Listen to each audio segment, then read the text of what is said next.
সম্মানিত ভিউয়ার্স, আসসালামু আলাইকুম। আমরা আজকে এসেছি একটা আম বাগানে।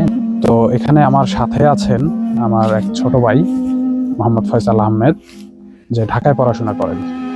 এখানে আম এবং বিভিন্ন ফলের কম্বিনেশন একটা বাগান করা হয়েছে। এই চাষাবাদ করতে গিয়ে আমাদের কৃষক ভাইয়েরা তাদের বাগান থেকে অধিক ফলন পাওয়ার আশায় নানান কীটনাশক এবং রাসায়নিক দ্রব্য প্রয়োগের রাস্তা খুঁজে নেন। এই রাসায়নিক দ্রব্য প্রয়োগের ফলে কে কতটুকু লাভবান হচ্ছেন এবং কে কতটুকু ক্ষতির সম্মুখীন হচ্ছেন, এই বিষয়ে জানতে চাইব আমাদের ফয়সাল আহমেদ ভাইয়ের নিকট থেকে।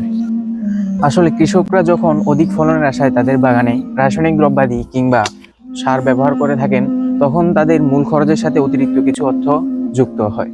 কিন্তু তারা যখন এই ফসলগুলো বাজারজাত করতে যায়, তখন তারা সঠিকভাবে তাদের ন্যায্য মূল্যটুকুও পায় না।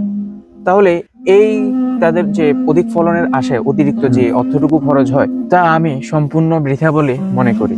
তাছাড়া আমরা যারা সাধারণ মানুষ আছি বা সাধারণ ভোক্তারা আছি, তারা এই ফসলগুলো, রাসায়নিক দ্রব্যযুক্ত ফসলগুলো খেয়ে নানাবিধ রোগের আক্রান্ত, নানাবিধ রোগের সম্মুখীন হচ্ছে কিংবা শিকার হচ্ছে, যেমন ক্যান্সার, লাং ফেইলার ইত্যাদি। কৃষক ভাইদেরকে অধিক ফলনের আশায় অতিরিক্ত কীটনাশক ব্যবহারকে নিরুৎসাহিত করছি। পাশাপাশি আমাদের ঊর্ধ্বতন এবং কৃষি বিশেষজ্ঞরা অধিক ফলনের জন্য রাসায়নিক দ্রব্যের পরিবর্তে অন্য কিছু নিয়ে আসবেন বলে আমার প্রত্যাশা।